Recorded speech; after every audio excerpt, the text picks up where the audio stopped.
L'investissement dans l'immobilier en Afrique ne devrait pas être le premier investissement. Ça ne devrait pas être tes débuts dans l'investissement. Pourquoi? Parce que sinon, je t'assure, tu risques de devenir fou. Tu risques de devenir malade. Tu risques de perdre la tête. Parce que tu vas commencer un projet que tu ne finiras jamais. Et l'investissement en Afrique, il est, je vous assure, difficile, compliqué.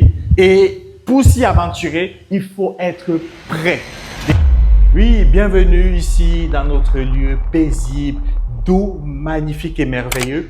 Bienvenue aussi à vous tous, hommes d'affaires et femmes d'affaires qui voulez aller loin dans le domaine des affaires et en particulier dans l'immobilier. Vous savez que l'immobilier est quelque chose d'important. Voilà, l'immobilier, c'est pour les grands. L'immobilier, c'est le terrain de la grandeur. Pourquoi? Parce que pour s'aventurer dans l'immobilier, il faut être prêt. Il faut être prêt et solide parce que c'est pas facile du tout. Mais là, nous sommes dans du concret. Là, nous sommes sur le terrain. Nous sommes dans ce bâtiment merveilleux d'une dizaine d'appartements. Et voici un appartement qui est en cours de finition avec toutes les belles finitions que vous pouvez voir. Comme vous pouvez voir le salon que vous pouvez voir.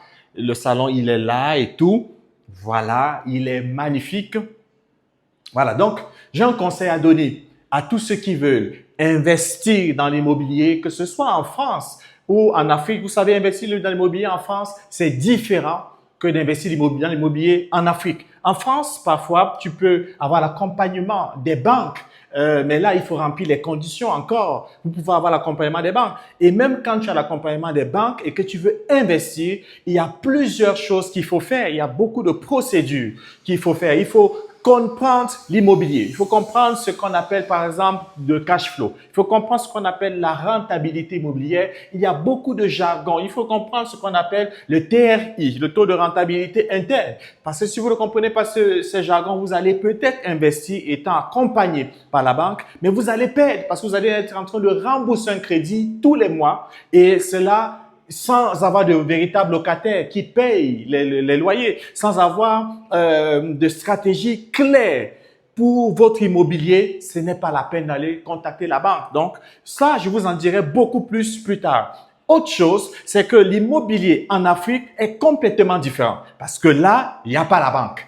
Là, il n'y a pas la banque qui va t'accompagner. C'est vrai qu'il y a les banques, mais pour que la banque t'accompagne, c'est compliqué. En général, elle veut que tu mettes beaucoup de pourcentage d'apport. Et le pourcentage peut aller parfois à plus de 50% du projet global. Mais imaginez si vous avez un projet de 500 000 euros, par exemple, tu vas prendre 250 000 euros ou bien 300 000 euros pour pouvoir commencer les travaux. Donc, c'est compliqué. Et même là, il y a tellement de conditions que la banque met. Mais c'est pour ça qu'il faut d'abord investir en France. Il faut investir là où tu te trouves, en Europe, en Amérique, partout où tu te trouves. Investis d'abord là-bas, réussis tes investissements et maintenant, c'est les retours sur investissement de tout ce que tu as gagné là-bas que tu pourras rapatrier ici en Afrique pour pouvoir te lancer dans l'immobilier. Par exemple, donc on n'y va pas tout de suite. L'investissement dans l'immobilier en Afrique ne devrait pas être le premier investissement. Ça ne devrait pas être tes débuts dans l'investissement. Pourquoi? Parce que sinon, je t'assure, tu risques de devenir fou. Tu risques de devenir malade. Tu risques de perdre la tête. Parce que tu vas commencer un projet que tu ne finiras jamais. Parce que tu vas commencer les fondations, mais tu ne finiras jamais ces fondations. Ou si tu finis les fondations, tu feras peut-être un niveau et puis tu vas t'arrêter. Et je vous assure, tout ce qui concerne les finitions, par exemple, c'est parfois plus du double du prix du gros œuvre du bâtiment. Donc, vous voyez que c'est véritablement compliqué de pouvoir se lancer à l'aveuglette. Parce que si tu te lances à l'aveuglette, ça sera compliqué. Donc, dites-moi dans les commentaires si ça vous intéresse pour que je puisse rentrer en profondeur sur comment se prévoir, comment anticiper, comment se projeter si on veut investir dans l'immobilier en Afrique. Je dis, premièrement, il faut déjà investir en Europe. Il faut déjà investir en Amérique. Il faut déjà investir là où tu te trouves. Il faut déjà avoir de la rentabilité là-bas. Il faut déjà avoir du cash flow là-bas. Il faut déjà que tes investissements marchent. Il faut déjà que tu aies des investissements qui te génèrent du cash flow tous les mois. Et ça, c'est mon cas. Ça génère déjà du cash flow tous les mois. Et du coup, c'est le surplus de cela qui m'amène maintenant à venir en Afrique pour pouvoir investir. Et l'investissement en Afrique, il est, je vous assure, difficile, compliqué et pour s'y aventurer, il faut être prêt. véritablement prêt. Donc, dans de prochaines vidéos, je vous dirai davantage de détails. Si c'est quelque chose qui vous intéresse, dites-moi dans les commentaires et je vous dirai plein d'autres choses dans les vidéos en détail.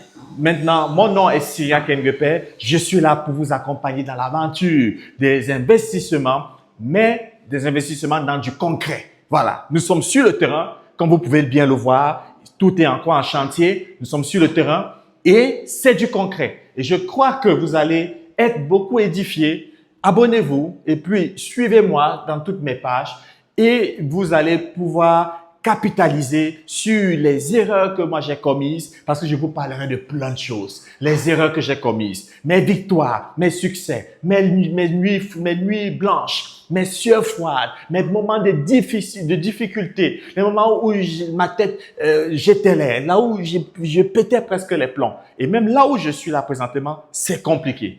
Mais je vous assure, vous serez beaucoup édifiés.